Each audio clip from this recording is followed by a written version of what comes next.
graça e a paz. Em nosso curso básico de vida cristã, estamos no livro 9, Doutrinas Bíblicas, capítulo 1, a doutrina das Escrituras, Bibliologia. Na aula passada, no tópico 1, o porquê das Escrituras, foi tratado os seguintes assuntos. Quais as razões para estudar as Escrituras e como fazê-lo? Qual o tema central das Escrituras? E hoje, no tópico 2, a inspiração divina das Escrituras. Amados, o que diferencia a Bíblia de todos os demais livros é a sua inspiração divina. E nós vamos entender um pouco desse assunto hoje. Em 2 Timóteo, no capítulo 3, verso 16, diz: toda a Escritura é inspirada por Deus e útil para o ensino, para a repreensão, para a correção, para a educação na justiça. Amém? Mas o que é inspiração divina?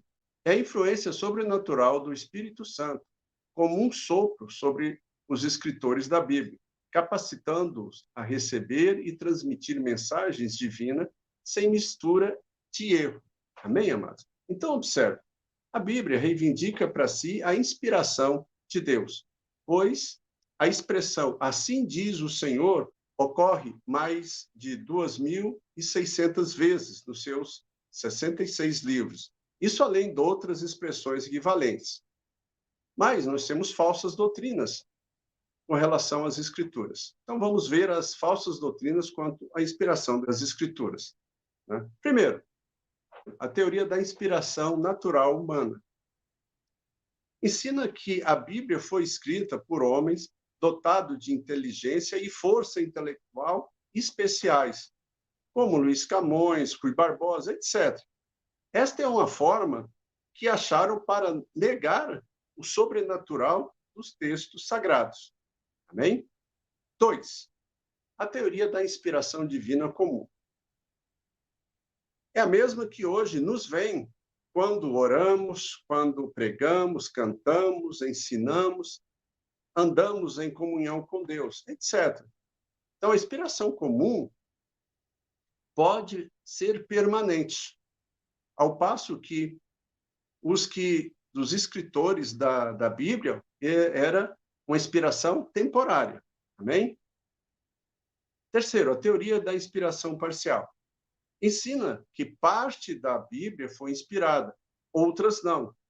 E que a Bíblia não é a palavra de Deus, mas ela apenas contém a palavra de Deus.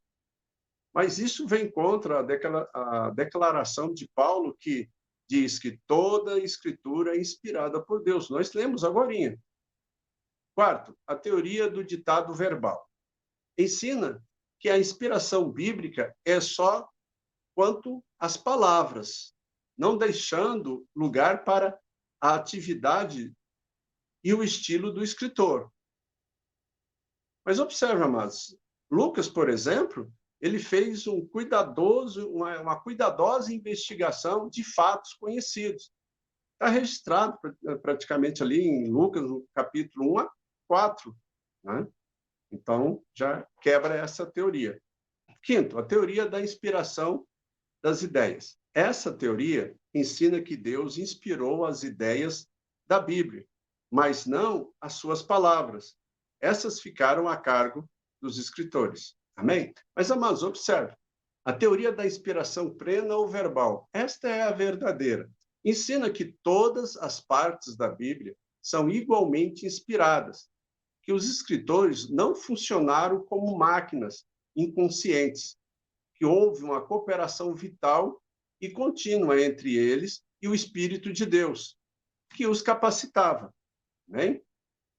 Então, observe, amados, essa teoria afirma que homens santos escreveram a Bíblia com palavras de seu vocabulário, porém, sobre a influência do Espírito Santo, de sorte que o que eles escreveram foi a palavra de Deus.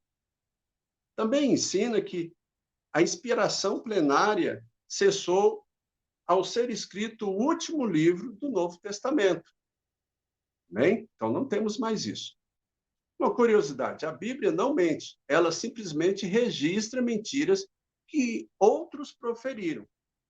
Né? Então, nesses casos, não é a mentira do registro bíblico que foi inspirada, e sim o registro da mentira. Ela registra que insensatos diz no seu coração, não há Deus, lá no Salmo 14, versículo 1. Né? Então, é um registro. Outro exemplo, Sansão mentiu mais de uma vez a Dalila. A Bíblia não é mentirosa por isso.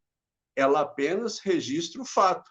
Está lá em Juízes, no capítulo 16. Você pode confirmar. Então, a existência da Bíblia, até os nossos dias, só pode ser explicada como um milagre singular. Há nela 66 livros, escritos por cerca de 40 escritores, cobrindo ali um período de 16 séculos, 1.600 anos. Então, esses homens, na maior parte dos casos, não se conheceram. Viveram em lugares distantes, em 3 continentes, escreveu em 2 línguas principais. Devido a esta distância, em muitos casos, os escritores nada sabiam sobre o que já havia sido escrito. Assim, um escritor iniciava um assunto e séculos depois, outro completava, com riqueza de detalhes.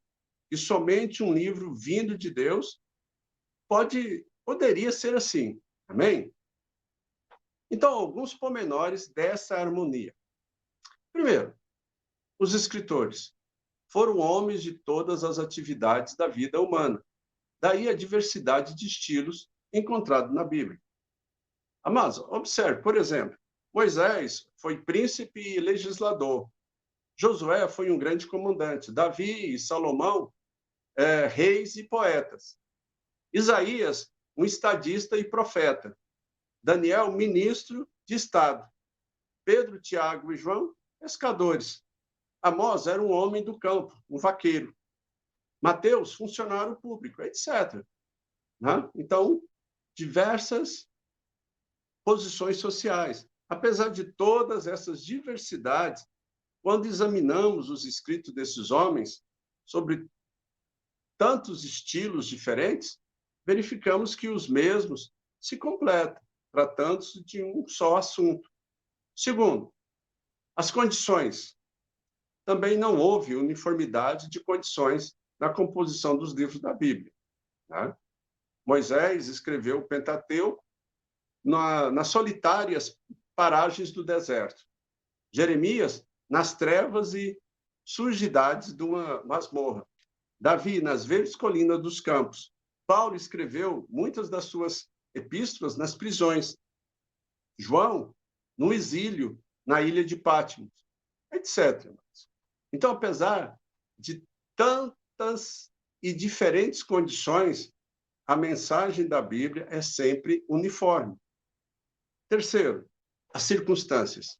As circunstâncias em que os livros foram escritos também foram as mais diversas. Né? Davi, por exemplo, escreveu parte dos seus trabalhos no calor da batalha. Salomão, na calma e na paz do seu palácio, etc. Apesar dessa pluralidade de circunstâncias, a Bíblia apresenta um só sistema de doutrinas, uma só mensagem de amor, um só meio de salvação. De Gênesis a Apocalipse, há uma só revelação, um só pensamento, um só propósito. Amém? Então, se a Bíblia fosse um livro puramente humano, sua composição seria inexplicável. Mas observe, suponhamos que 40 dos melhores escritores atuais do Brasil, providos de todos os meios ali necessários, fossem isolados um dos outros em situações diferentes, cada um com a missão de escrever uma obra sua. Se no final reuníssemos todas as obras, jamais teríamos um conjunto uniforme. Imagine o que seria a Bíblia se não fosse a mão de Deus. Né? Lógico, se alguma falha for encontrada na Bíblia, será sempre do lado humano, como tradução mal feita, grafia inexata, interpretação forçada, etc. A perfeita harmonia da Bíblia é para a mente humilde e sincera, uma prova incontestável da origem divina da mesma. Amém? Então, observe, o maior testemunho foi o próprio Jesus. Jesus aprovou a Bíblia, ele leu a Bíblia. Está lá em Lucas, no capítulo 4, versículo 16 ao 20. Ele ensinou a Bíblia. Lucas 24, 27. Chamou a palavra de Deus. Marcos, no capítulo 7, versículo 13. E a cumpriu. Lucas 24, versículo 44. Jesus também afirmou que as Escrituras são a verdade. Está lá em João 17, 17. Ele viveu e procedeu de acordo com ela. Lucas 18, 31, etc., amados. Então, observe. Né?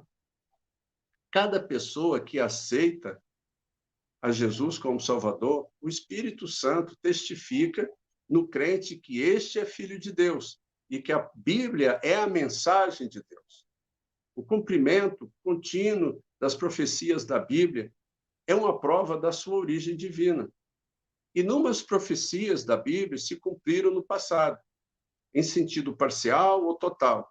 Inúmeras outras cumprem-se em nossos dias. E muitas outras cumprir-se-ão daqui para frente.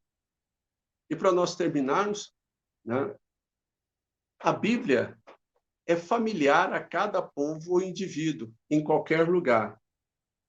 Entenda isso. Assim, qualquer crente, ao ler a Bíblia, recebe sua mensagem como se esta fosse escrita diretamente para ele.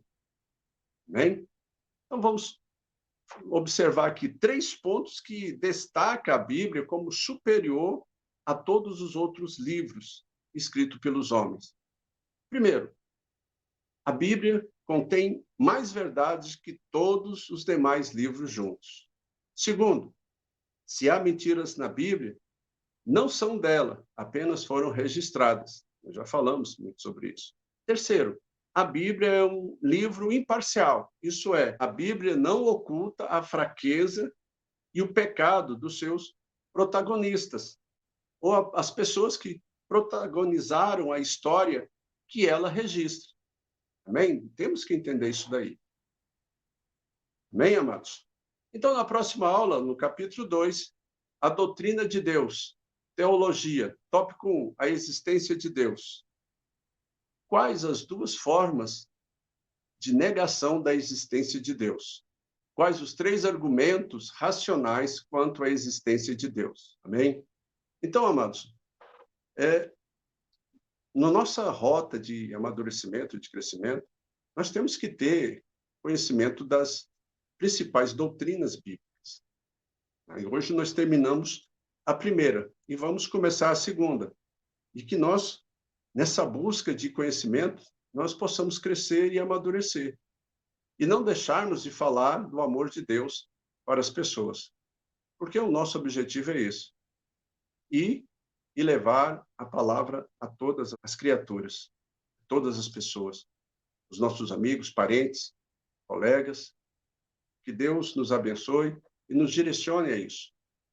Amém?